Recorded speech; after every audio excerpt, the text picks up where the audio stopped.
నశింపచేయ వరకు నేను తిరుగుతాను. వారు నా పాదముల కింద పడతారు.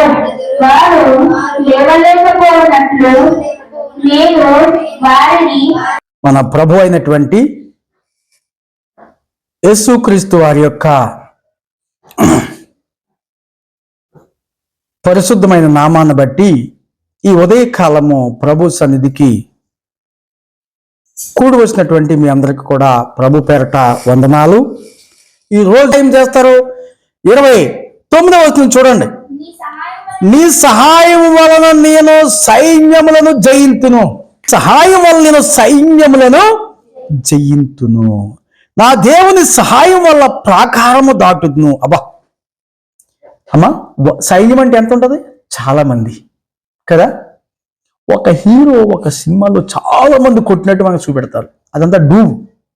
ఆడు మళ్ళీ బతికి సినిమాలో వచ్చేస్తాడు. వీడికి ఏదో అవుతుంది, కత్తి తీసుకున్నాడు, ఇదంతా ఆడు మళ్ళీ మామూలు వచ్చేస్తాడు. అది డూబ్. కానీ ఇది రియల్ ఫైటింగ్, నిజమైన ఫైటింగ్. నీ సహాయం వల్ల నేను సైన్యము చేస్తా అన్నాడు. ఎవరు? నిజంగా చేయించలేదా? బైబిల్ పుట్టిది కాదు, నిజం స్టోరీలు. నిజంగా జరిగిన స్టోరీ ఇది. స్టోరీ నిజంగా జరిగినటువంటి చర్చ వేస్తున్నాం. దావీదు సైన్యాన్ని జయించాడు. అయితే దావీదు మీదకి సైన్యం అంతా వచ్చేస్తుంటే దావీదుని వాళ్ళ మాంగారు చంపేస్తారు చూస్తుంటే వాళ్ళ బావ సహాయం చేశాడు. ఎవరు బావ? అతని పేరేం పేరు? మీరు బైబిల్ చదువుతుంటే ఇవన్నీ గుర్తుండాలి. దావీదుకి బావ ఎవరు? బామర్ది ఎవరు? బామర్ది యోనాతాను. ఎవరా? యోనాతాను. యోనాతాను సౌలు కొడుకు. అర్థమవుతుందా? సౌలు ఎవరి కొడుకు? కీసు కొడుకు. అవునా? కీసు ఎవరో? సౌలు తండ్రి. అయితే చదివింది ఖచ్చితంగా అది ఇక్కడ ఉండాలని కోరుకుంటాను. ఏదో చదివేది. ఎందుకంటే అటు చదివింది సంపూర్ణంగా మనకి అర్థం కావాలి. అయినా సరే ఒక్కోసారి అర్థం కాకపోయినా చదవాలి. కంటిన్యూగా క్రమంగా చదవాలి. మొన్న ఆపేశాను. నేను 4 రోజుల క్రితం ఆపేశాను. అక్కడికి క్యాలెండర్లో ఒక్క వాక్యాన్ని చదివి వెళ్ళిపోతున్నాను బయటికి తొందరగా. ఏదో ఆడవుడు ఎవడొకడు ఫోన్ చేస్తాను. బైబిల్ చదవకుండా సాయితం ద్వారా అక్కడ ఏది చేసి ఏముండదు, పరిగెట్టకూడదు. అది చదువుతుంటే యోధాని యోధులు, అర్థమైనా? యోధాని యోధులు. దావీదు గొలియాతుని చంపేశాడు కదా. దావీదు ఎటువంటి పాపం చేయలేదు, తప్పు చేయలేదు, న్యాయంగా ఉన్నాడు. అయినా సరే ప్రెస్టేజ్ కోసము, పలుకుబడి కోసము పోయిందని సౌలు అతన్ని చంపడానికి తిరుగుతున్నాడు అని చెప్పి సైన్యాన్ని జయించేసి ఎంతో మంది చెప్పాడు. బలమైనటువంటి వాళ్ళు, గట్టిగా ఒక 30 మంది ఒకళ్ళు, 70 మంది ఒకళ్ళు, దావీదుకి మనం సహాయం చేద్దాం, పోదాం ఆంధ్రం అని చెప్పి దావీదు దగ్గరికి వెళ్తారు. వృత్తాంతంలో 12వ అధ్యాయం మొట్టమొదట.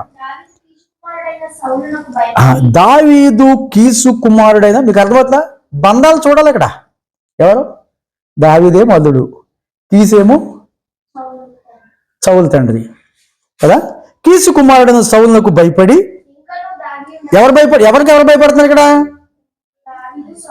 భయపడుతున్నాడు కదా.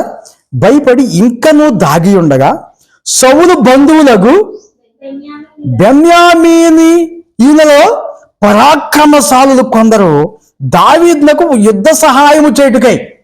అమ్మా, ఎవరైనా పరాక్రమశాలులు, పరాక్రమము తెలుసా? మీకు తెలుసా పరాక్రమం అంటే? తెలుసా? ఎవడని ఏ సవాలు పడతారు అంతే. అదేనా? పరాక్రమశాలులు ఏం చేస్తారంట? దావీదుకు పరాక్రమశాలు ఏం చేస్తున్నారు?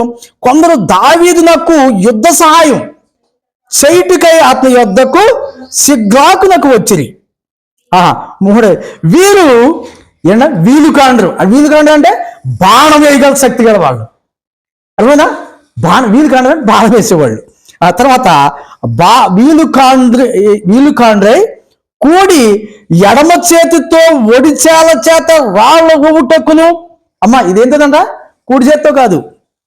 కుడి చేతి నేను చేయగలను, ఎడం చేతి ఏం చేయలేదు కదా. దీని రాళ్ళ ఎడం చేతి, అదే కుడి చేతి ఎడం చేతి కూడా ఏ అవతల పడతారు అంతే. దేంతో అంట? కుడి చేతితో ఏం చేస్తారంట వాళ్ళు?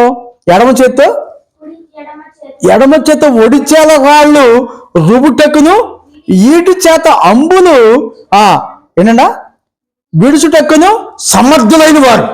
సమర్థుడు అంటే దేనికైనా సమర్థులు, ఇంకా సమస్య లేదు. ఇంకా అర్థమైందా? సమర్థులు, అర్థమైందమ్మా? సమర్థులు. తప్పు చేసి కూడా తప్పు చేయలేదంటే ఒప్పించే సమర్థులు కూడా ఉంటారు, మళ్ళా తప్పుడుగా చేస్తారు. కానీ అది దేవుడు చూస్తున్నాడు అక్కడ కదా. ఇక్కడ అలాంటి వాడు వీళ్ళు సమర్థులు, గట్టోళ్ళు. మరియు గాదీలో పరాక్రమశాలు కొందరు, వీళ్ళు కాకుండా మళ్ళీ ఇంకొక జట్టు న్యాయం వెంబడే ఇంకో కొందరు అరణ్యమందు దాగి ఉన్న. ఎక్కడ దాగాడు? భయపడి ఎక్కడ దాగాడు? అరణ్యం దాక్కున్నాడు. దావీదు యొద్దకు చేరిరి. డాలును ఈటెను వాడుక చేయగల యుద్ధ వీరులు.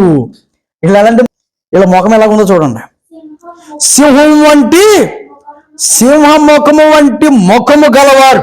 అంటే ఇంకొక ఆయన అన్నాడు, అన్న నేను పాస్టున్నా కానీ మొన్నటిదాకా గెడ్డం పెంచుకున్నాను, అని చూసి ఎవరో భయపడతలేదు.